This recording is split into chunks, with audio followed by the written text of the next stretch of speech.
Sometimes laughter shows up at the worst possible times, especially during serious moments.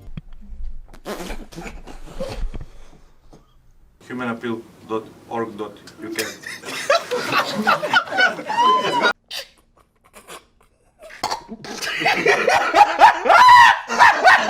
So here are some of the most unbelievable and awkward moments on the internet, where people laughed exactly when they shouldn't have.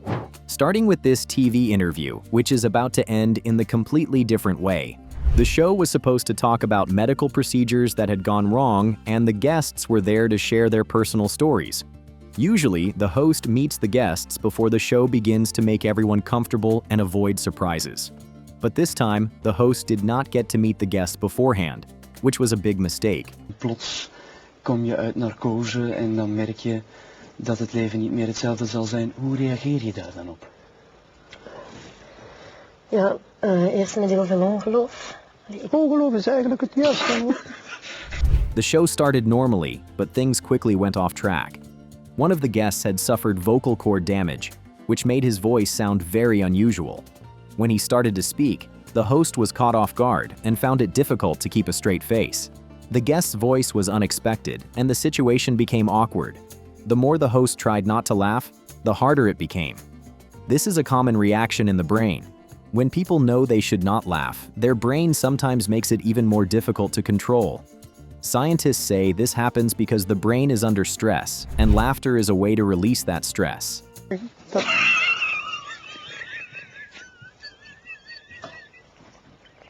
Excuseer, dames en heren. The situation only became more uncomfortable when the guest started talking about his private life, including his life. The host struggled to stay professional, but the laughter kept coming.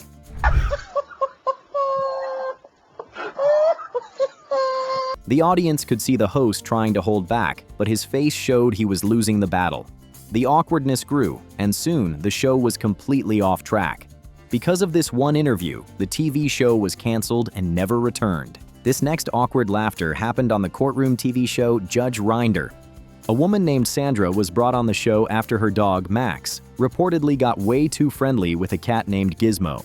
The cat's owner, Nikki, claimed that the dog ed her cat and that Gizmo was now suffering from anxiety and depression. She even had vet bills of around £1,500 and wanted Sandra to take responsibility.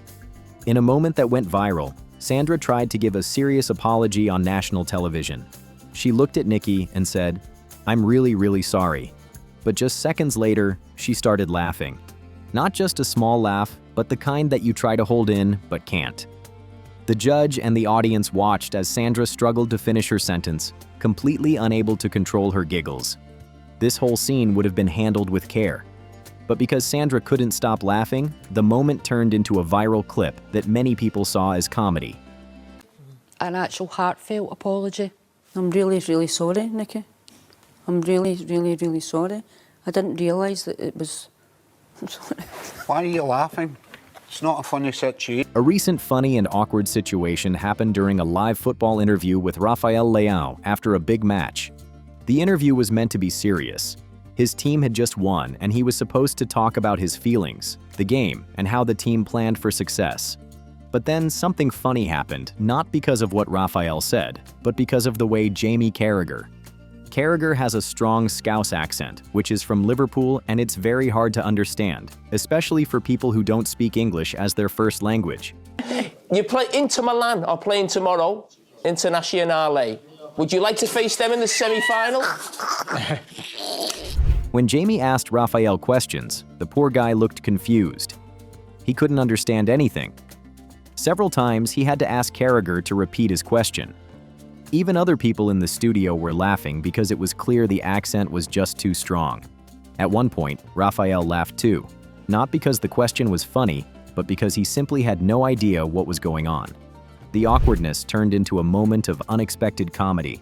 The funny part is that this wasn't even the first time people had trouble with Carragher's accent. Many viewers in America also often struggle to understand him, and during the interview, the host even joked that now Rafael finally knows how all of America feels when Jamie talks. At last, we have Dave Chappelle, who is famous for staying calm, composed, and straight-faced during jokes, but not this time.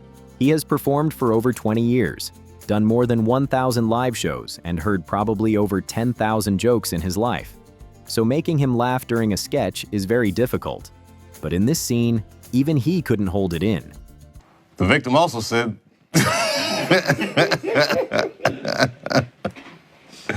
All right, everybody, here it comes. Give me a second. This is the hardest one.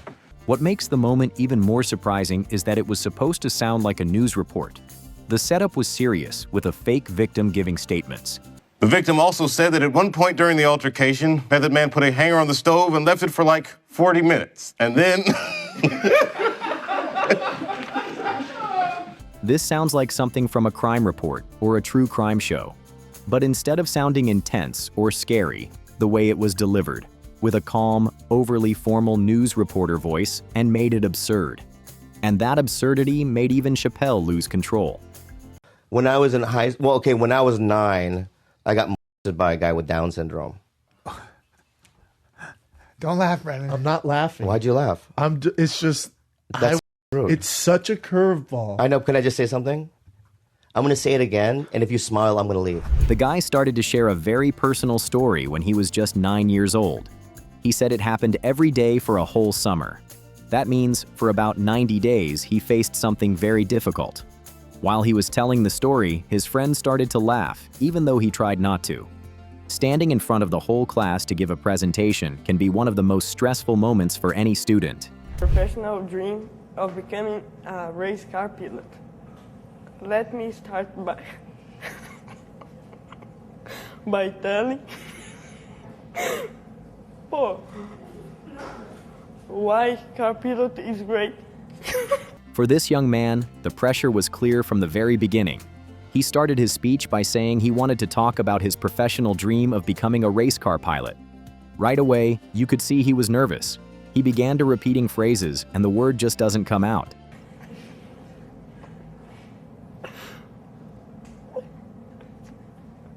First, I love speed. Second, I would like. But for this student, just getting through his speech was a big challenge. The more he tried to stay serious, the more he struggled. His classmates started to laugh, and soon, even he couldn't help.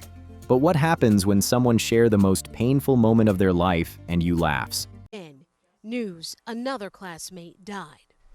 Oh, Justin. Oh, Justin. No.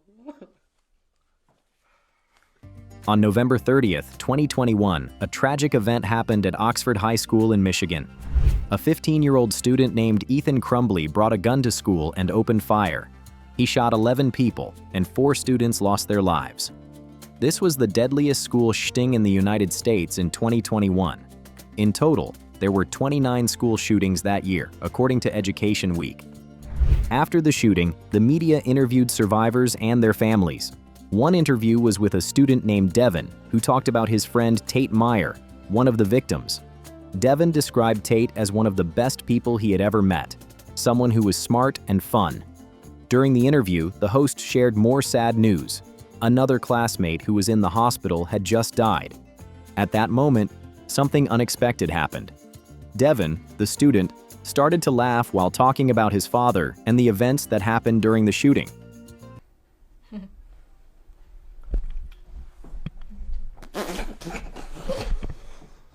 Many people watching the interview were confused. Mental health experts say that laughing, smiling, or even joking after a tragedy is a common way for people to deal with shock and pain. It is called a trauma response. When something is too painful or scary, the brain sometimes uses laughter as a way to protect itself. And at last, this is what happens when you try to open up in therapy, but instead of healing, you walk out even more confused and wounded than before. It all starts with the patient coming in, clearly burdened, ready to share something that's been haunting him. And when he finally says it, don't laugh. Ain't no reason for me to laugh. Just please don't laugh. Okay. I'm terrified of clowns, man.